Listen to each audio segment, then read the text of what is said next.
everyone, welcome back. My name is Jason. Today I'm in a very special car. This is the M5 CS. Only about 1,000 of these were made and only about 400 made it here to the US. So thanks to BMW of Waterbury for letting me take this thing out. I'm going to talk to you a little bit about what makes this one so special, the differences are between this one and the regular M5 or the M5 competition, this competition sport CS edition. Let's go ahead and take a look.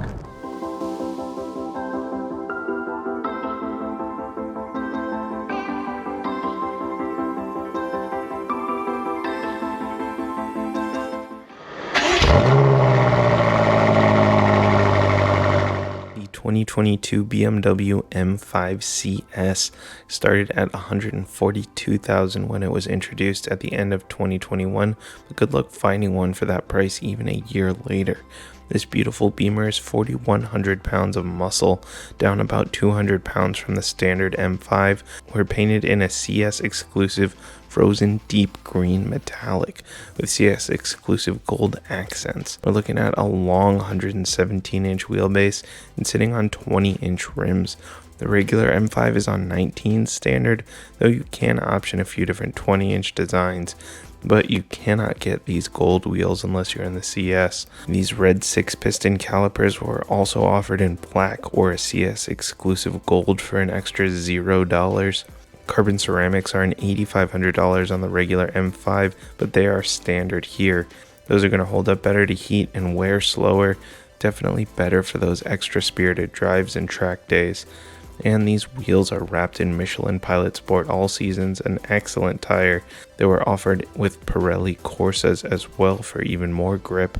And these are not run flats. BMW puts run flats on a lot of their cars, M340i, the 440i, 540i, but the M5 in any form does not come with run flats. We have carbon fiber caps on these heated mirrors thanks to the weight-saving CS package. Integrated turn signals and blind spot monitoring here as well. The roof is carbon fiber on all M5s, so we have that here too. And we've got this nice gold M5 CS badge here. Up front, we're looking at more gold around the kidneys. Typically that would be chrome, or if you have the Shadowline package, which is wrapped up in the competition package, it would be black. Lots of much needed venting, a carbon fiber splitter down below thanks to that CS package, LED headlights and daytime running lights, nice design here, and carbon fiber reinforced plastic in the hood and some carbon fiber peeking out through these hood vents. Around back LED tails with a nice subtle CS exclusive carbon fiber spoiler, gold badges, and a carbon fiber diffuser, and a wonderful sounding quad exhaust. That's the M Sport exhaust standard on the CS and the same as the one that comes on the competition package. And this trunk opens up into a respectable 14 cubic feet of space. Opening up these gutted doors, we've got beautiful carbon buckets that are only available on the CS.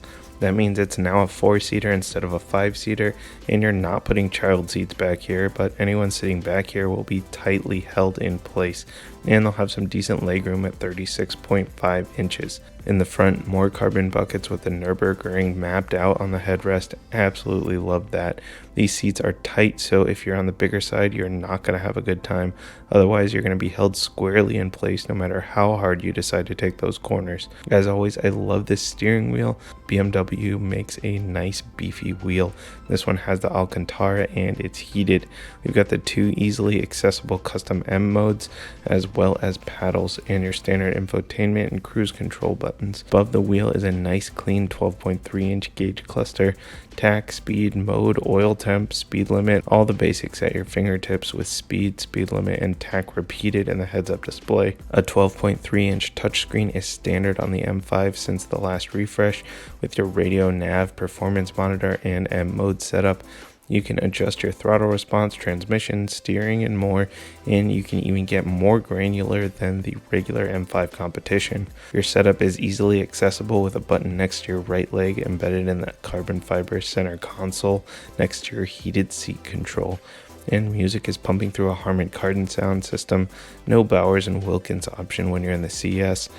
Wireless Android Auto, wireless Apple CarPlay, and wireless charging here are standard. All right, so the first thing, the biggest thing that is different is this one squeezes a little bit more power out than the regular M5 competition. All right, so the M5, the regular M5 gets a 4.4 liter V8 with twin turbos, and that one makes about 600 horsepower and 553 pound-feet of torque. 600 horsepower comes at right around 6,000 RPM, and the torque is between 1,800 and 5,690. And then when you get the competition package, squeeze a little bit more power out. It's up to 617, and you actually raise your torque band there, the top end of the torque band, up to about 5,860. And then here in the CS, we squeeze even more power out. It's 627 horsepower, and your torque band goes even higher, another 90 RPM at the top. So you're at 1,800 to 5,950. Such a huge band there for that peak torque. So it's just available all the time. It's great. And those numbers, of course, BMW likes to sandbag their numbers a little bit, and I've seen the regular M5, the dyno sheets, it looks like they're probably making around 625 at the wheel, which means that there's no way this thing is making 627 at the crank. It's making a lot more power than that, and that gives us a 0 to 60 time of 2.9 seconds according to BMW. I've seen as low as 2.6 in the real world. They're saying that the regular M5 gets 3.2 0 to 60, and the M5 competition is at 3.1, and this one is down to 2.9. But again, in the real world, I'm seeing more like 2.6, which is absolutely insane.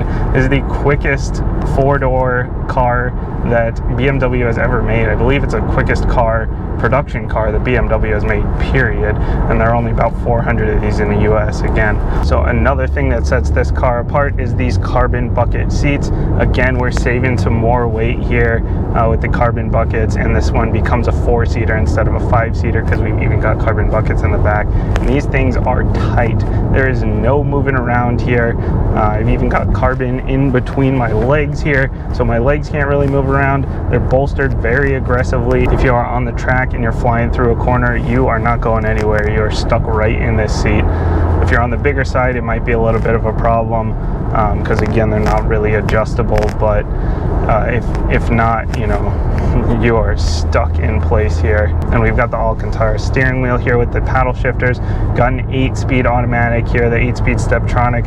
There's no manual in this one like there is in the M2, M3, M4. This one only has the 8-speed, but it is nice and quick. Whether you want to do the shifting, whether you want the car to do the shifting, this thing reacts so quickly. I love it. And we have our different driving modes. This one gets even more granular than the M5 and the M5 competition. You can adjust everything, your steering, your throttle, your shift points. You can adjust the suspension because it has the adaptive dampers. It is, even in the softest settings, it is not exactly a super comfortable ride, but if you're an enthusiast, then you're probably on the edge of daily ability here. This thing is definitely more track oriented than it is daily oriented, but you could definitely get away with it if you can take a little bit of a beating here. And luckily we actually have 2 settings here for custom setups. Right here on the steering wheel, we've got an M1 and an M2, so you can go through the menu, you can set it up exactly like you'd like for daily, exactly like you'd like for track, and then you go through, you just hit the button that you want for whatever it is that you're doing that day. You can also adjust, actually you can change whether you want it to be 2-wheel drive or all-wheel drive, because this is an xDrive, so it's an all-wheel drive. It's the only way to get this one, but there's an all-wheel drive standard and an all-wheel drive sport that you can adjust it to, or you can set it to 2-wheel drive, so it's just pure rear wheel drive if you really want to get that oversteer going. Now, because this is all-wheel drive, we are off the line super quick, all 4 wheels just gripping in. Of course, that's how it gets at 2.60 to 60 time. It just cranks off the line, and especially with that torque available way down low at 1,800 RPM, There's not really much turbo lag at all to speak of. It's just everything is just available. The steering here is so confident. It's light. You know, BMW does kind of have a little bit of a communication problem when it comes to steering, feeling exactly what the wheels are doing. It is very light, but it is very confident, and I love how beefy it is. The beefiness mixed with the Alcantara, it makes for a really nice grip on the steering wheel, especially as you're flying through corners here. Just so much confidence. The power is just there, and actually we have a lot less sound deadening than the regular M5, so it's really not actually super loud in here. I expected it to be a lot louder because of that. That's another weight savings measure that they went for. We're about 4,100 pounds with all the carbon fiber, and with the with losing that sound deadening and really just taking off weight wherever they could. It's still kind of beefy for a car, but it is a big car, 196 inches long. It's a pretty big car, but the regular one is around 4,300 pounds, the regular M5. So we do see some savings here, and you wouldn't know it was heavy by driving it. The power is just there. All right, and the brakes, of course, since we are moving so fast and we've got those carbon ceramic brakes that I mentioned before, the brakes are very touchy. They are very good. They are very touchy, but you can stop with confidence here. And we've got the active exhaust going. You know, you come around a corner as fast as you want, really, and the car will just take it. And the steering, so direct. I love it. You can hear it just churning through the gears, nice and quick. Yeah, if you're looking at a regular M5 or even an M5 competition, the 2023 really is not any different than the 2022. I think there are a few new colors, and that's about it. But the M5 CS is just special. If you can find one of these, this is the one to get. Like I said, this is sort of on the edge of comfort level for a daily driver if you're an enthusiast. It's mostly the seats. The ride quality, even in comfort, is a little bit rough, but it's mostly just these seats are not great for long periods of time because they are so stiff. But you know, this is one you could definitely take to, you know, drive it to the track, drive around the track, and come back home. You've got the safety stuff, you've got the blind spot monitoring, the rear cross traffic alert, you've got the pedestrian or the pre-collision, you've got lane keep assist, or the lane departure warning, and you even got a heads-up display here, shows speed limit, current speed, what gear I'm in. I'm in the sport mode here. I've got the TAC as well, which I always love to see. Visibility is great, nice big front window, nice big back window with a nice big mirror. I feel like a lot of the more sporty cars I've been in, you know, the back window is kind of rounded off a little bit, or it's nice and small, but this one actually has really good visibility out the back.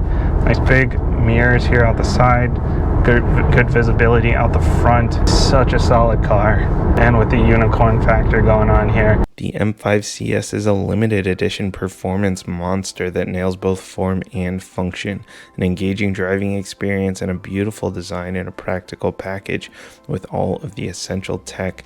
The carbon buckets and the stiff suspension mean it might be tough to daily drive, but it will crush those spirited backroad jaunts and track days. But I have to say one thing, if you're gonna buy this car, and you should, please drive it. I know there are only 400 of these in the US, which is not a lot. So there might be a collector out there thinking, I'm gonna come buy this, I'm gonna sit on it, it's gonna appreciate in value. It probably will appreciate in value, but please drive this car, because this car is meant to be driven, and it's just so fantastic to drive. Thanks for watching. See you next time.